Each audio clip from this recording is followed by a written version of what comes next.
the meeting this evening. We are Norfolk Against Holiday Hunger. My name's Jo Rust. I'm the treasurer of the organisation, and I'm also a member of People Before Profit and the secretary of the Kings Lynn District Trades Council. And many of the things that we campaign about overlap. In particular, children going hungry at any time of the year, not just over the holiday period, is something that has an impact on all the organisations, that all the organisations I'm a part of feel very strongly about it. And although it's come to the fore with Marcus Rashford's campaign, we know that children have been going hungry for years now. And it's really something that nobody should have to tolerate, but in a country that's still one of the richest in the world, we certainly shouldn't accept that as a fait accompli or agree, not fight against it. And we need to work to change the status quo. I'll be the chair for part of the evening, but I'll be co-chairing with alongside Ian Duckett. We might also, Ian is our first speaker, so hence me starting off. We might also swap later to one of the other Norfolk Against Holiday Hunger organisers, Charlotte, because we like to hear from as many people as we can and as many voices, and it's important that anybody who is part of this organisation gets that opportunity to speak. So we will be flexible. The group has been running, Norfolk Against Holiday Hunger has been running for a fair few months now, alongside People Before Profit. I've got a number of, carefully, strategically placed posters behind me to remind ourselves of what we are here for and what our campaigns are calling for. And People Before Profit, similar to the People's Assembly, don't believe that ordinary working people should be made to pay either for the mess that is Brexit. Wish it was breakfast, much easier to clear up a breakfast mess than it is a Brexit mess, or the mayhem that has been caused by a government's ineptitude to deal with a pandemic. Remembering that every government is meant to have a plan for a pandemic. They are meant to know how to deal with a pandemic. Sadly, our government failed at that, as they've failed at a lot of other things, and they hadn't revised their pandemic strategy since about 2016.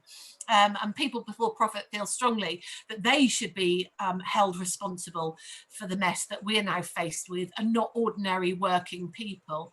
And so People Before Profit have got some specific demands, and it's about fair pay, it's about making sure that those most vulnerable in society, remembering that many more people have been pushed into desperation, into deprivation because of the government's handling. We believe, People Before Profit believe, that they should be supported, and those that have profited from this disaster should be held responsible, as well as those at the top. People like Matt Hancock, whose mate down the pub was awarded a huge contract. Boris Johnson's senior aide, who was not only part of the estate agency, if you like, that was selling the new Chinese embassy, but he was also part of the organisation that was buying the new Chinese embassy, as well as being Boris's chief aide. People like him have profited time and time again. And at the same time, we're seeing more children forced into poverty, more families unable to pay their rent, and with the rent moratorium at some point coming to an end, we are going to be faced with more homeless people on our streets. And this is what People Before Profit are calling against. We want to stop that. So the aims of People Before Profit sit very nicely with Norfolk Against Holiday Hunger. And we were pleased that Marcus Rashford's campaign has really raised the profile of it, but it shouldn't take a footballer to campaign to stop our children going hungry, remembering that the government voted against extending the free school meals system. I wrote to our MP, James Wilde, and he said, oh no, I don't think, we're going to do other things to keep children out of hunger, and I've yet to see any sign of it. But anyway, Norfolk Against Holiday Hunger is calling for the extension and expansion of the free school meal system. We want to extend free school meals to cover holidays, not just in a pandemic, but all the time. If people can't afford to feed their children during school time, they can't afford to feed their children during half term and other holidays. Ultimately, we want people to be paid a wage that they can live on, and the universal basic income makes sense now more than ever before. And we do want to expand free school meals to ensure that all 4.6 million children growing up in poverty in the UK don't go hungry. So that's a bit about the two organisations that are, helping to push forward this agenda. And I'm going to hand over to Ian Duckett, who's been patiently waiting for me to stop talking.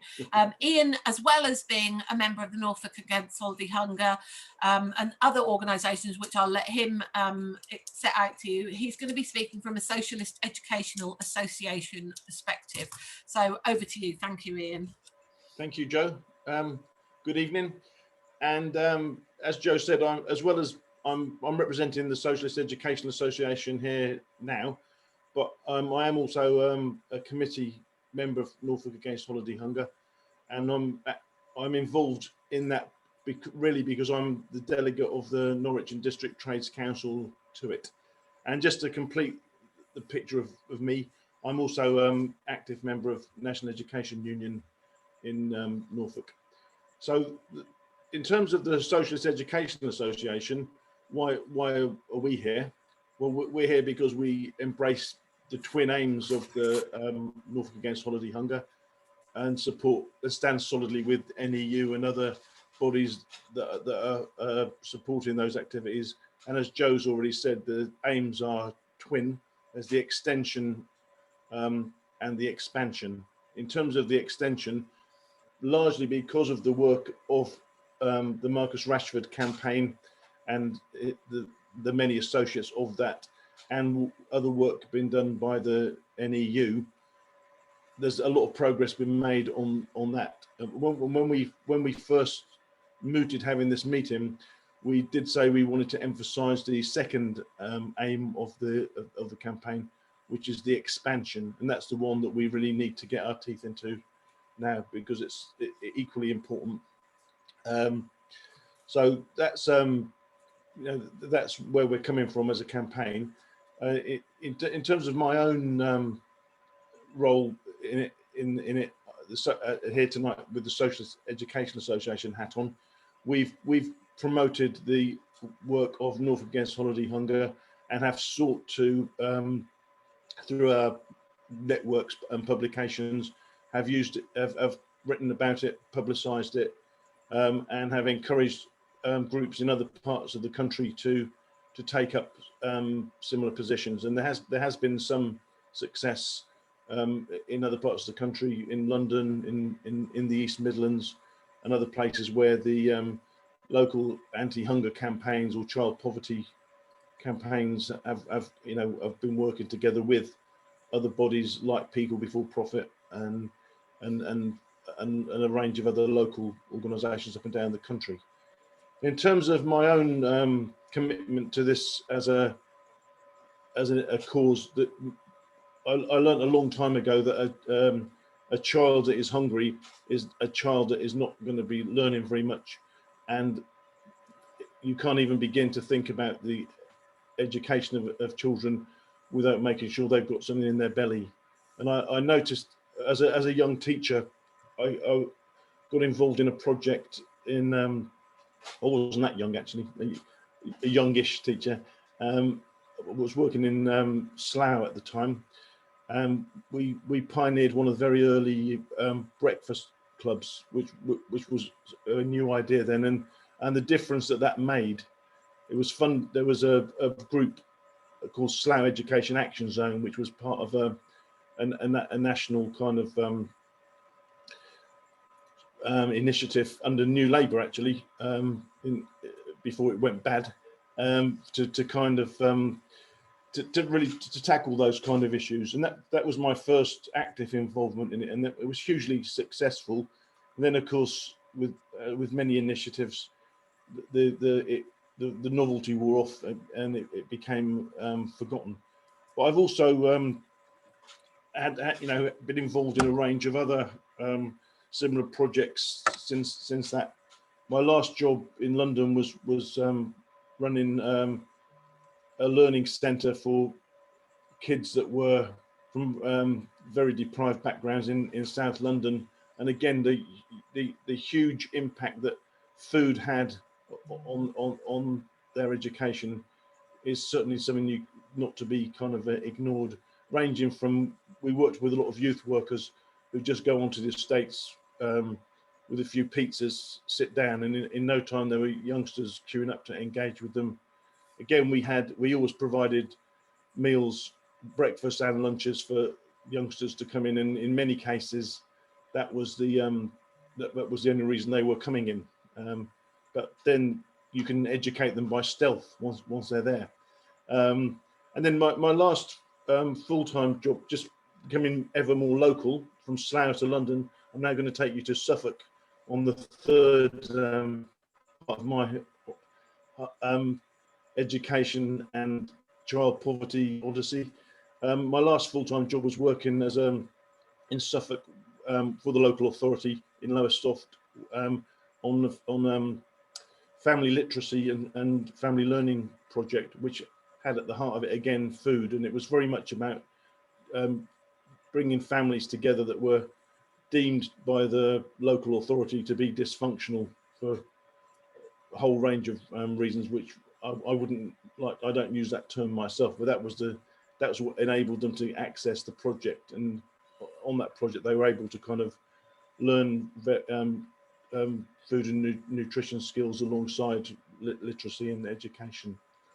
But my last point really is, in all that time, I believe now is the worst that it's been. And my most recent experience was last summer here in Norwich, when I was working directly with the local authority and engaging with youngsters that had been excluded from school prior to lockdown. So the local authority had some kind of had a commitment to educate them, but there was nothing really to do with them. They weren't in a position to go to one of the short stay schools or other alternative providers.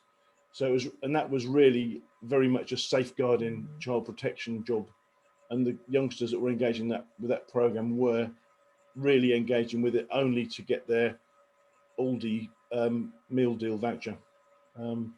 So things are at a very, very low ebb in terms of this, and that's why this campaign is hugely important. And it's so good to see locally so much backing for it through the key. I don't want to play the other unions, but Unite and NEU have been the key partners of this, and alongside the trades councils, I think have played a remarkable role. There are other unions like RMT who have contributed too, so we don't want to belittle their role. But I just think this is such too important a campaign, and education and food are linked in such a powerful way. So with that's probably enough from me. So I'm going to step out of my speaker role into, yes, Jo, sorry. Before you take over as chair, may I just do a little bit of a link? Is that all right? Of course, yeah. Thank you. Thanks for allowing me that. I didn't say how the meeting was going to play this evening. We've got 3 other speakers. We've got Gawain Little, who is a senior member of the NEU. We're lucky enough to have Jane Kendall and Sally Beadle. So we'll hear them in that order, and Ian will take over and introduce them, but then we'll have questions from you, the audience. I would just like to thank Matt and Callum, who are also members of Norfolk Against Holiday Hunger, for coming along, and obviously for Wendy and Norwich Trades Council for letting us use their Zoom meeting. Ian has spoken about breakfast clubs, and actually that's how Jane and I know each other, because we both worked for Norfolk County Council for early years, and Jane's job was far more senior than mine, but I was tasked with going out and setting up extended childcare, which included breakfast clubs, wraparound lunchtime clubs, and then after school clubs. And that was when, as Ian said, when Labour was good and had some really exciting initiatives. And Sure Start Children's Centres, I mean, I genuinely still have the strategy from about 2000. It's in a yellow folder. I could find it somewhere, that set out what Sure Start Children's Centres were meant to do. And it wasn't just about childcare, which everybody seems to think. It was far more than that. And one of the things was about making sure that children had everything they needed to enable them to learn during that day. And that included breakfast, lunch and tea at an affordable cost. And we know the difference it made. Matt, thank you very much for putting the link to the letter, because we want people, we're not just inviting you to a meeting to hear our amazing speakers, but we actually would like you to go away and do something to help push forward this campaign. And so things like the letter, contacting your MP, and other things that I'm sure Ian will go into are part of that. So I'm going to step aside as chair now and hand over to Ian, and I promise I'll be quiet from now on. Thank you. Okay, thank you very much, Joe. So our next speaker is Gawain Little, who's a teacher here in Norwich at the Pupil Referral Unit Short Stay School. He's also well known within the NEU as a member of the National Executive, and also, I'm pleased to say, is a colleague and comrade on the Norfolk Executive Committee too. So over to you, please, Gawain. Thanks very much, Ian, and thanks for the opportunity to say a few words today. I think Norfolk Against Holiday Hunger is an absolutely vital campaign, and I'm proud that the NEU was one of the founder members of it and proud to be involved in starting the campaign itself. But I know that there are many others here today who will talk specifically about those aims of Norfolk Against Holiday Hunger, both to extend and to expand free school meals.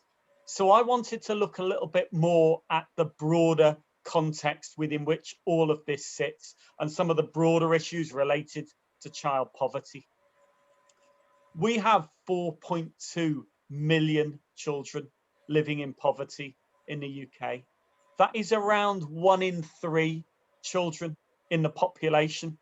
That rises to almost half of children living in single parent families, something I'm well aware of as someone who grew up in a single parent family on free school meals. But this is not just an issue of unemployment as it's so often assumed to be. In fact, increasingly, it's an issue of casual employment, of low pay, of poor conditions of work. 72% of children living in poverty are in a household where at least one person works. That means that person is being paid poverty wages, not enough to bring up children with everything that they need. That's a disgrace. Growing up in poverty has a devastating impact on a whole range of indicators throughout the rest of a child's life.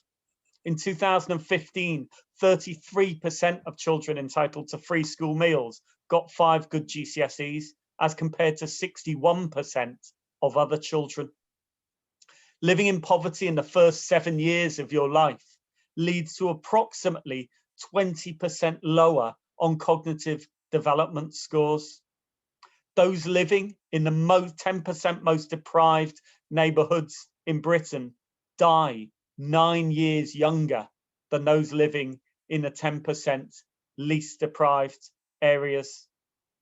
And those who live in poverty, children living in poverty, are 4 times more likely to develop mental health issues by the age of 11. Now, those are shocking, shocking statistics. But one of the problems is that too often these impacts of poverty are all dealt with as separate issues, as if each of these symptoms of the underlying effect could be dealt with on its own. We have educational initiatives to raise the achievement of children living in poverty. We have free school meal programs to address feeding those who don't have enough money to be fed properly at home. We have community health initiatives to help support the health of those living in poverty.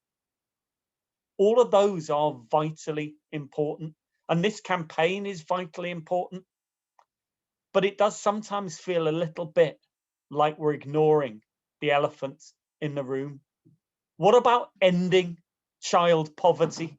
What about reaching a position where everybody was able to access work, and not just any work, not casualized 0 hours contract poverty pay work, but decent work paid at decent wages? What about living in a country where no family, no child lived in poverty? I think that is the broader challenge. And as we campaign to expand and to extend free school meals, we can never stop raising that challenge of why do we accept poverty in 21st century Britain? Now, I think we're at a really unique point of change.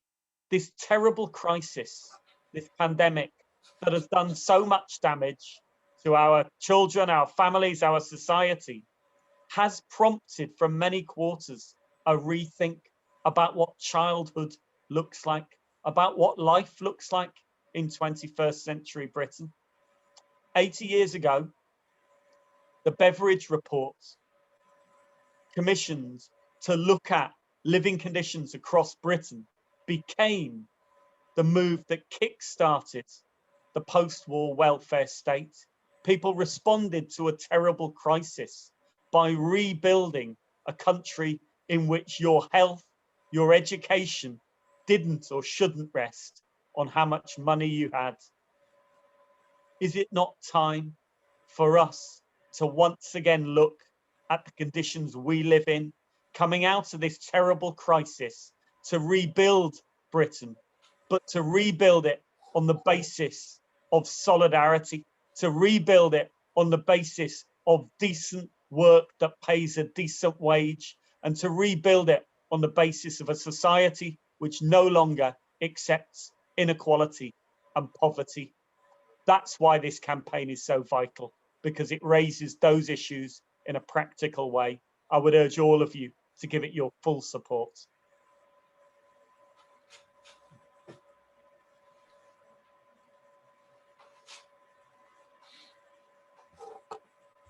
Thank you very much, Gawain. Lots of food for thought there, and there was no pun intended. The words were out of my mouth before I realised the connection.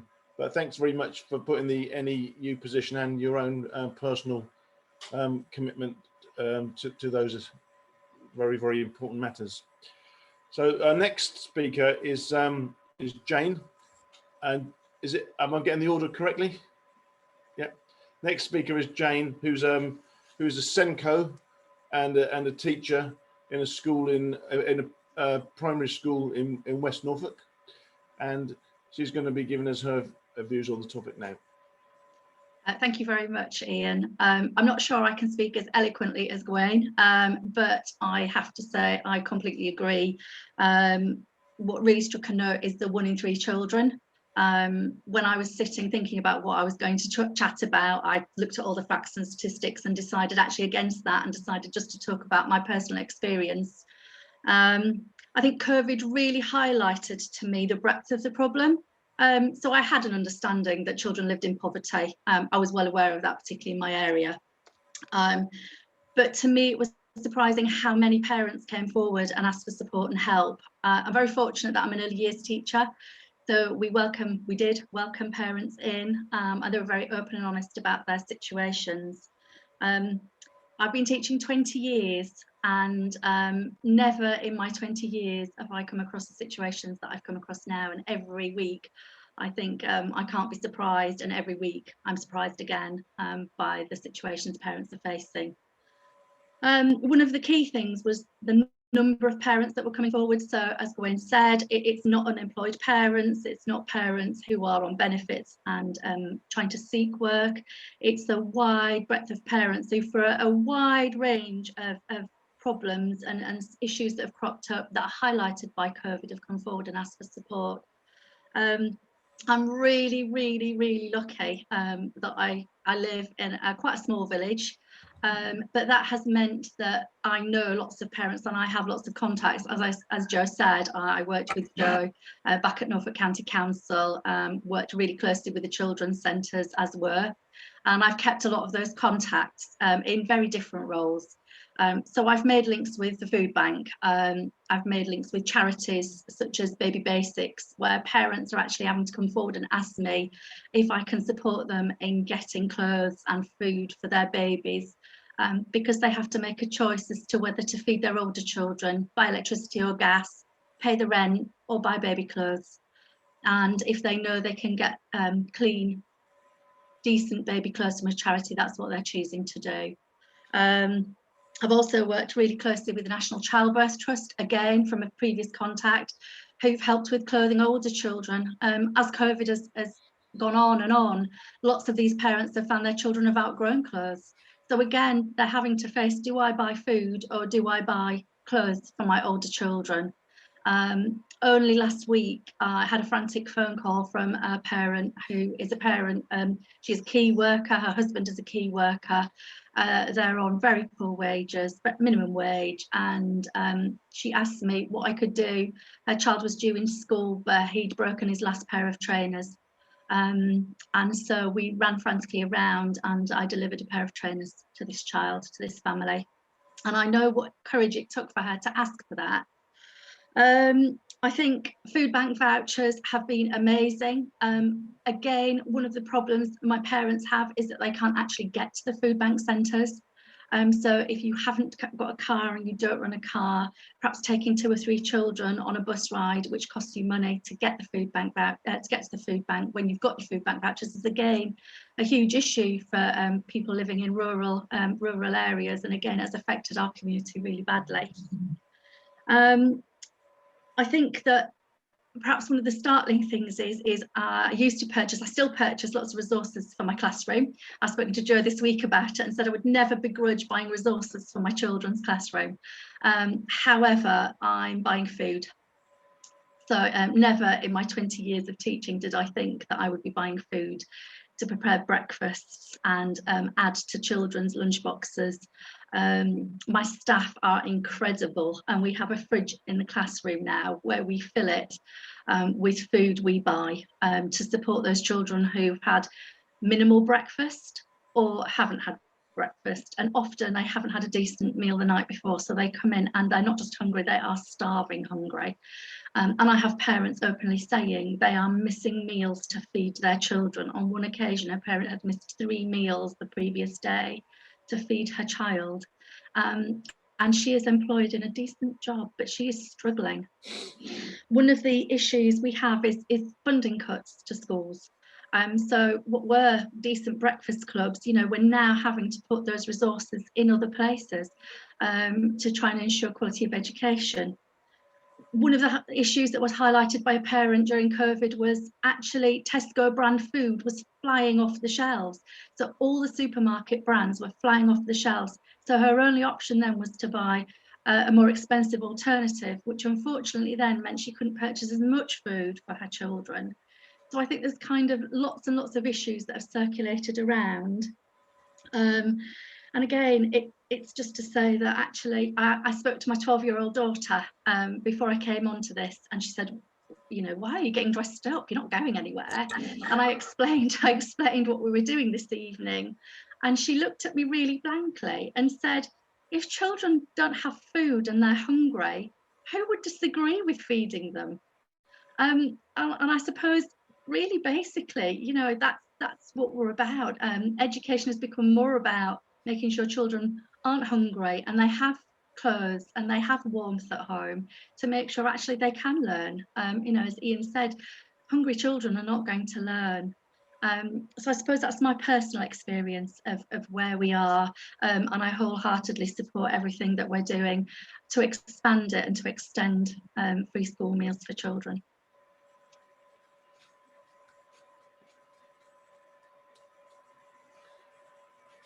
Thank you very much, Jane, for that personal perspective on it, and linking it, of course, with your role as a Senko and a primary teacher.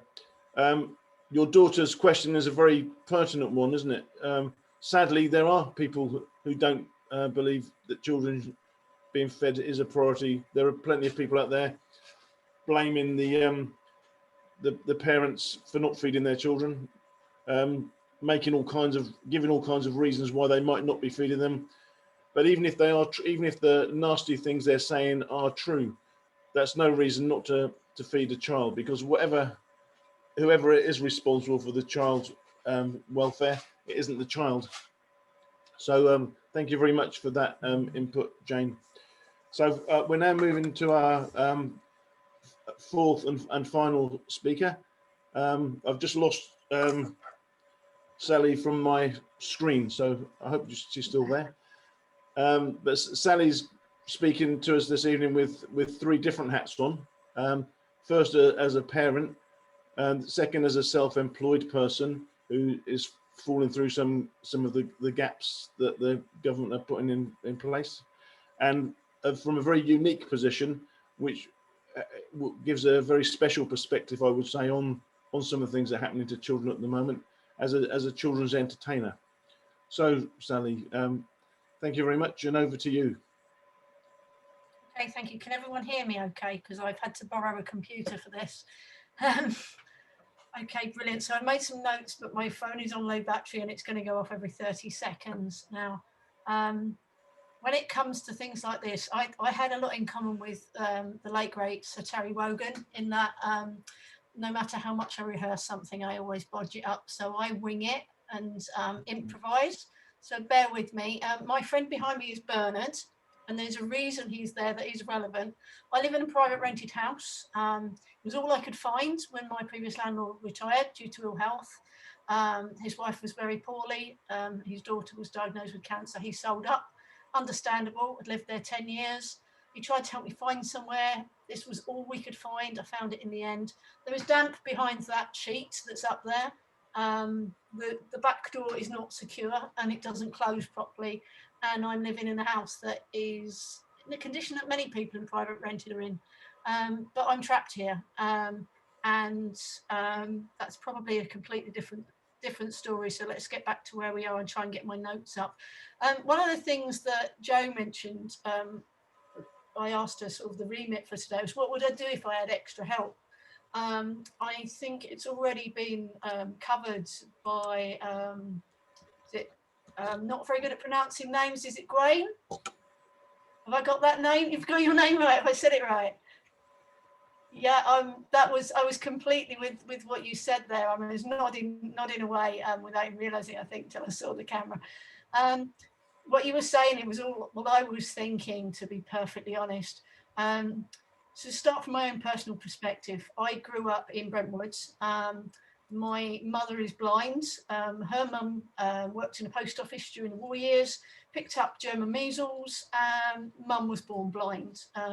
She has some tiny bit of sight, but she was born blind. She's only ever had one job in Ilford Films in a dark room, and they didn't employ you once you'd had a child. So that was that. My dad was a hospital porter, and growing up we weren't aware, but my sister has just certain issues that made things pretty difficult. So living in a house with a blind mum, and shall we say argumentative sibling, and dad who works nights. My parents were allotmenteers, or we wouldn't have eaten. We had lots of fresh food. Didn't realise when I was young how different we were from anyone else. I grew up, I found it quite hard to concentrate. I had quite small packed lunches. I didn't really get on very well in school. My skills are elsewhere. More recently, it's thought that I have some sensory issues. That means I might be autistic, dyslexic, have dyspraxia. Those things were not picked up. So for me personally, I was thrown into a youth training scheme. I got no GCSEs. The first years of GCSEs was me, nothing, E, F and G grades, so no passes whatsoever. The only thing I did well on was spoken English and drama. Unfortunately, I couldn't back that up because of the, I didn't have parents that could put me in an acting club. I had a local athletics club that allowed me to go there and train there for next to nothing. That was all I had. I didn't have anything else. And I think what Gawain was saying over the poverty, it's a trap. We are trapped in it because my son now, I'm in a better position than most because I've been financially supported by their dad. My son gets disability living allowance, and we were managing, but then COVID hit and I'm a children's entertainer. You can imagine how that's hit me. I'm a giving, caring sort of person, and I've carried on doing that. I was using a lot of my money on fuel to deliver food parcels to people, collect from food bank. As quite rightly said, you've got to get there. If somebody needed something, I would go find it. I'm a fixer, I do that. If I'm feeling down and my mental health is in my boots, I'm out there helping someone else and lifting it. That's what that's who I am, that's what I do. My entertaining is my physical, financial and mental health built around that. That's what keeps me strong, being able to do things, walk Bernard and do crazy stuff. And I've seen a lot of young people, the kids in the street will knock and ask me for chalk or pens and pencils and stuff. They've quite often, they come around the sides, they're always hungry, they're always thirsty. I try to put some drinks out, give them a drink, give them a sandwich if they ask. And I see more and more people that were in a position where they could afford entertainment for their kids, but they can't now. They can't afford food for their kids. These are not people who say, not people who aren't working. These are people who can't, they want to send their kids to clubs. They want to break this poverty trap. Because I was reading some of the statistics and some of the studies about children who take part in extracurricular activities. Of course, they cost money. So things like music lessons, more than just a kickabout in the park. You know, your gym, trampolining, music. My oldest child took up trampolining. And they did it to a certain level, and my son did tennis, paid for by his dad. That gave them some opportunities, and the fact that I go out there and I make opportunities. I volunteered on a camp for people with disabilities for 12, 13 years. The children have gone on that camp. That's the only holiday they've had. I've gone on clown camp, and they've only ever had working holidays, but they've had holidays. Whereas many children haven't. They haven't had holidays. They've never been climbing. They've never been sailing. They've never been dragged behind a speedboat on a great big sofa. That's awesome. I haven't. I wimped out. But my kids have done that. But those opportunities are not available to everybody because not everybody's got the silliness that I've got to get them into those kind of places. And one of the things that it struck me is it is a trap. It's a circle, isn't it? Because if you can afford to send your child to regular classes, or every study into extracurricular activities says that little bit of money that you can spend, that maybe if you're getting free school meals, you could spend a few pounds on sending them to a music lesson or something, then that, I mean, it increases their brain power, it increases their cognitive abilities, their self-belief. Grades can be 20% higher. And that can make a real difference. It's also what employers are looking for. Yet we've got young people that are going out there, what have you done outside of school? And looked after my mum because they're ill, my dad because he's drunk, things like that. These things are not what employers are asking for. So I feel that personally, at the moment, we're about to lose Daniel's disability living allowance because he's 16. He's applied for PIP. We all know how that generally goes. My oldest child gets their own money from their dad because they're 21. I'm supporting them. They are down at the University of Norwich. They suffer from mental health, which I blame myself for as a parent, which I know I see the shaking heads, but we do it as parents, don't we? If our children have a problem, we wonder what we could have done to stop that problem happening. Now, my child was born a female and has chosen to live as a male. It's a huge challenge for a 21-year-old. It's a huge challenge for anybody. I'm trying to financially support my child as we come out of lockdown. We're going to be wanting train fare into London. When are we going to find that? Yeah, I get a bit emotional. How am I going to support my young person to be who they can be? And my son, his gift is go-karting. A go-karting session. I found a really good youth club down in Cromer. But you've got to get there, and it's £25 once a fortnight. That's a lot of money. He's got to have his own helmet in today's climate. He's growing out of his helmet. Another basic helmet is £50. Where do you find that? What do you say to your son when he's done something like this and he's loving it? You can't do it anymore, you know, because I haven't got any work at the moment. When your disability living allowance stops, we can't do it because that's what that goes towards. So I've then got to face disappointing my son. I've got to choose. I've got to choose whether to turn the heating on. It's on at the moment because a friend sent me some. Friend turned up outside the house with an envelope and held it out arm's length out the window with some money in for me to put the heating on last week, which was rather embarrassing but rather beautiful. They said if I had to be upset at home and crying in my armchair, I could do it in the warm, which was rather lovely. Sorry if I'm speaking too fast. I get rather emotional on these things. It's not just my child that's struggling. My child has support from their dad. We are getting, at the moment, about £220 a month housing benefit, £500 coming from the business, tax credits, working tax credits, and my rent and council tax reach up to about 800, 850, and sort of my utilities bills. And there's not a lot left. I've just had a conversation with my union equity this afternoon, and she couldn't believe how little we're spending on food, but it's what everyone's telling her, and they are going to help us. So I've had to go cap in hand to my union and say, we need help. Me and the duck, we're hungry. We need some bread for the duck. Good job I didn't Zoom meet with them, but it's how it is. And he's at college, and children at college don't get help, do they? And how am I ever going to get my son? He's an amazing young man. He has dyspraxia. He has some problems with continence. He's an amazing young man, though. You give him a gadget and he's there with it.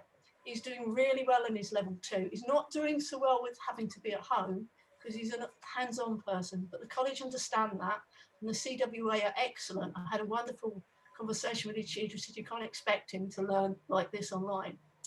But I want him to get out of this trap, because it's like you were saying, this needs to be long-term. If we could just make people see that this is what's needed, it's almost impossible. It's like you were saying, lady before me was saying, with your daughter, why wouldn't they want to help? And there's a little bit, I've just got to finish a little bit to say on that. And I think it's because when people talk about food poverty, and they immediately come to greed many times. I don't know if you'd agree with that. And state, people would spend it, if they had extra money, they spend it on cigarettes, they spend it on weed, they'd spend it on, I think when we're talking about greed, I think I'd encourage people to look up, because I've spent some time in the forces and we used to refer to ourselves, the lower ranks, as the valley dwellers and the officers as dwelling in the hills. So if they need to look to the hills, because when they're thinking about greed, because nobody says that somebody in a high, well-paid job with all the perks that life can give should not have a pay rise because they're only going to spend that money on luxuries and extravagances.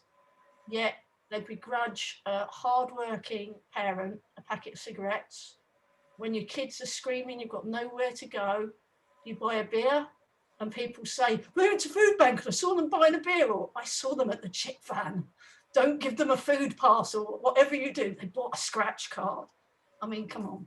How can we really expect these things? People need them. We need something. We need somewhere to go, something to do. And I think, so I would say that perhaps one of the things we need to encourage people to do when we're talking about this is look up. I've got a piece on my Facebook page that I put about it when I was having a think the other day, and clowns and thinking it's quite dangerous sometimes. But seriously, guys, we need to look up, because people like myself, it's seen as greedy. If I bought chips yesterday, and that would be seen as an extravagance, but why should it? I hadn't had a proper meal in days. I bought some chips. I was walking outside. I had some issues yesterday with my house and I didn't feel safe to go out. When it was dark, I felt safe. I went for a walk with a snow mould making snow ducks and ended up at the chip shop. There are many people like me. They're not all walking around making snow ducks, but we want our kids to get out of this. We see our beautiful young people, and I see the people that, as I said before, they have birthday parties with me in the past. They can't afford that now. They can't They can't feed their kids. It's tragic. It's heartbreaking. I've got a food table out the front, an old computer desk that's falling apart, and people from the community put food they don't want on it. It's never there more than a few minutes. I think there's a lady nearby, and I think she must buy pound things of fruit, from the greengrocers. And I'm guessing she can't eat them all because quite often she'll put some grapes or peaches or something on there. They're not there long, but this is how we're doing. I'm running a food share group on Facebook to try and encourage people to give away what's about to go out of date in their cupboards. Don't just give it back to food bank, because give it to put it to your next door neighbour, and things like this. But we shouldn't be doing this. We shouldn't need to do this. I shouldn't need to be sitting here thinking, well, can I afford a packet of chips? You know, we shouldn't need to do it. I shouldn't be sitting here thinking, you know, can we make the lockdown underwear last another month? You know, it's you just have to laugh, but it's not funny at all, is it? It's tragic. And I'm a happy person. I'm somebody who is bouncy. I'm very, very skilled at what I do. There are very few people in the country who can make roses out of balloons like those. They're awesome. But what good is that to me now? I've got tennis elbow, so manual work is out. I struggled with a factory job before Christmas, and it wasn't pretty with my mental health. It really wasn't. But it is how it is, and I've done the best I can, and we are doing the best we can. But when you're doing your best and it's not good enough, what can we say? I'm going to finish there because I've said too much. I've gone on too long. But this is how I feel. This is my heart. People need to look up at, if they're looking for greed as an excuse, they need to look at what real greed is and what real need is. And that's thank you very much.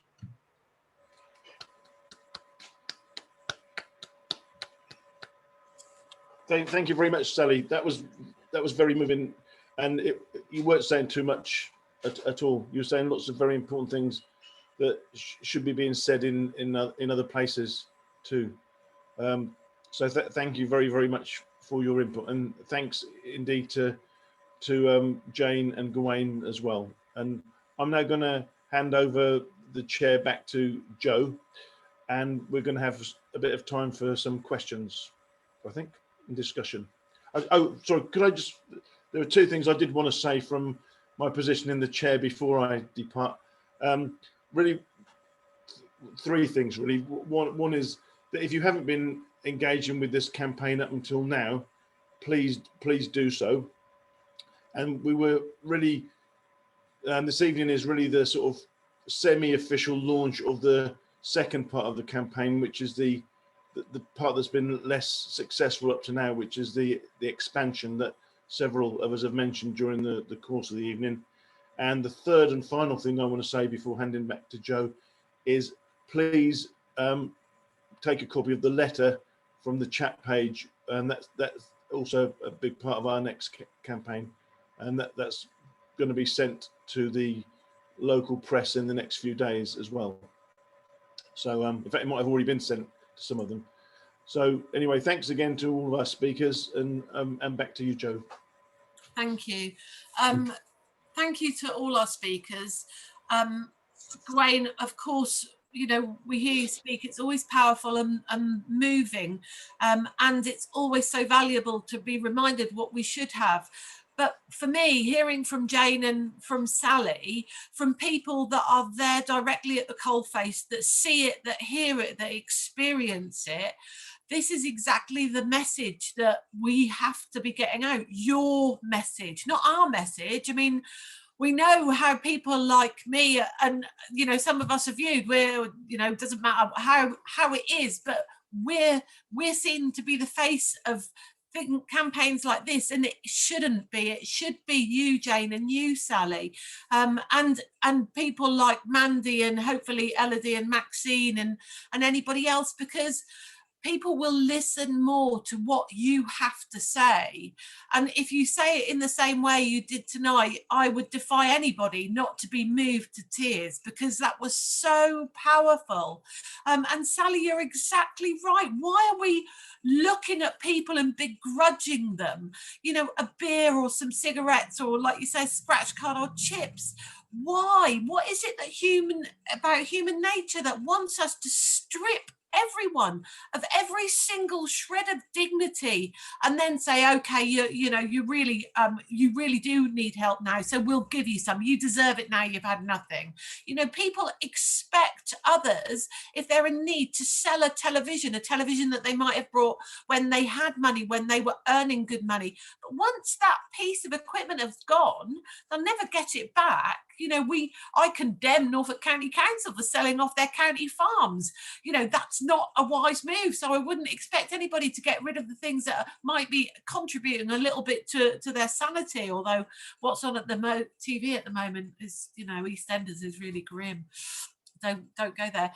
So I can't thank you enough for giving us your time, for letting us hear your story, and for agreeing for it to be filmed, because I really do hope that when people hear your message, they're moved to take the action that we want them to take.